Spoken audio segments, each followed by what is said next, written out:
بسم اللہ الرحمن الرحیم۔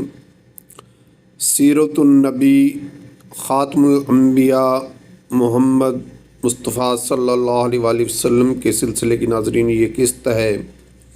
اس میں حضرت عبد المطلب کے بارے میں بتایا جائے گا، جو کہ پچھلی قسط میں بقایا رہ گیا تھا۔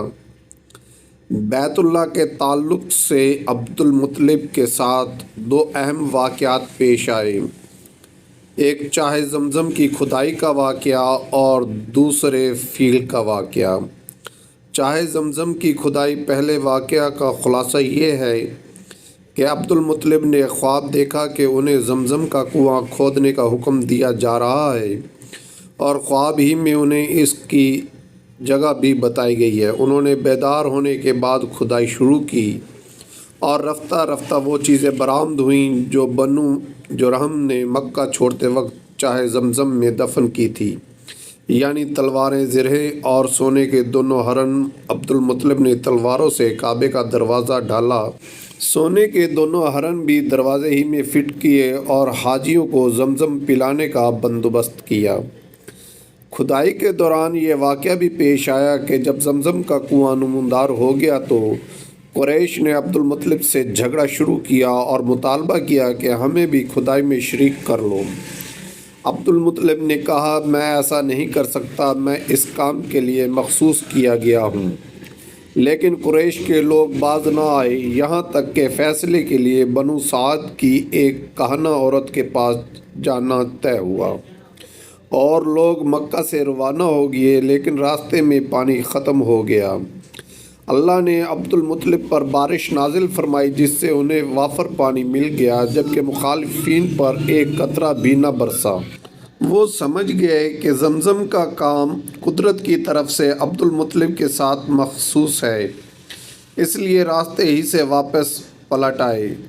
یہی موقع تھا جب عبد المطلب نے نظر مانی کہ اگر اللہ نے انہیں 10 لڑکے عطا کیے اور وہ سب کے سب اس عمر کو پہنچیں کہ ان کا بچاؤ کر سکے، تو وہ ایک لڑکے کو کعبہ کے پاس قربان کر دیں گے۔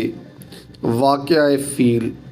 دوسرے واقعے کا خلاصہ یہ ہے کہ ابرہہ بن سبا حبشی نے، جو نجاشی بادشاہ حبش کی طرف سے یمن کا گورنر جنرل تھا، جب دیکھا کہ اہل عرب خانہ کعبہ کا حج کرتے ہیں تو صنعاء میں ایک بہت بڑا کلیسا تعمیر کیا، اور چاہا کہ عرب کا حج اسی کی طرف پھیر دے۔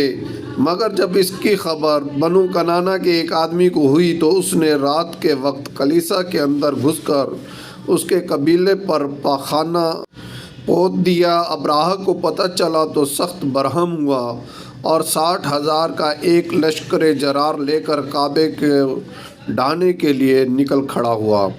اس نے اپنے لیے ایک زبردست ہاتھی بھی منتخب کیا۔ لشکر میں کل 9 یا 13 ہاتھی تھے۔ ابرہہ یمن سے یلغار کرتا ہوا مس پہنچا، اور وہاں اپنے لشکر کو ترتیب دے کر اور ہاتھی کو تیار کر کے مکے میں داخلے کے لیے چل پڑا۔ جب مزدلفہ اور منی کے درمیان وادی محشر میں پہنچا تو ہاتھی بیٹھ گئے اور کعبے کی طرف بڑھنے کے لیے کسی طرح نہ اٹھے۔ اس کا رخ شمال، جنوب یا مشرق کی طرف کیا جاتا تو اٹھ کر دوڑنے لگتے، لیکن کعبے کی طرف کیا جاتا تو بیٹھ جاتے۔ اللہ اکبر! اسی دوران اللہ نے چڑیوں کا ایک جھنڈ بھیجا، جس نے لشکر پر ٹھیکری جیسے پتھر گرائے، اور اللہ نے اسی سے انہیں کھائے ہوئے بھس کی طرح بنا دیا۔ یہ چڑیا ابابیل جیسی تھی۔ ہر چڑیا کے پاس 3 کنکریاں تھیں، ایک چونچ میں اور 2 پنجوں میں۔ کنکریاں چنے جیسی تھیں، مگر جس کو لگ جاتی تھی اس کے اعضاء کٹنے شروع ہو جاتے تھے اور وہ مر جاتا تھا۔ یہ کنکریاں ہر آدمی کو نہیں لگی تھی، لیکن لشکر میں ایسی بھگدڑ مچی کہ ہر شخص دوسرے کو رونتا، کچلتا، گرتا پڑتا بھاگ رہا تھا۔ پھر بھاگنے والے ہر راہ پر گر رہے تھے اور ہر چشمے پر مر رہے تھے۔ ادھر ابرہہ پر اللہ نے ایسی آفت بھیجی کہ اس کی انگلیوں کے پور جھڑ گئے اور صنعاء پہنچتے پہنچتے چوزے جیسا ہو گیا۔ پھر اس کا سینہ پھٹ گیا، دل باہر نکل آیا اور وہ مر گیا۔ ابراہہ کے اس حملے کے موقع پر مکے کے باشندے جان کے خوف سے گھاٹیوں میں بکھر گئے تھے اور پہاڑ کی چوٹیوں پر جا چھپے تھے۔ جبکہ لشکر پر عذاب نازل ہو گیا تو اطمینان سے اپنے گھروں کو پلٹ آئے۔ یہ واقعہ بیشتر اہل سیر کے بقول نبی کریم صلی اللہ علیہ وسلم کی پیدائش سے صرف 50 یا 55 دن پہلے ماہ محرم میں پیش آیا تھا، لہٰذا یہ 571 عیسوی کی فروری کے اواخر یا مارچ کے اوائل کا واقعہ ہے۔ یہ در حقیقت ایک تمہیدی نشانی تھی جو اللہ نے اپنے نبی اور کعبہ کے لیے ظاہر فرمائی تھی، کیونکہ آپ بیت المقدس کو دیکھیے کہ اپنے دور میں اہل اسلام کا قبلہ تھا اور وہاں کے باشندے مسلمان تھے۔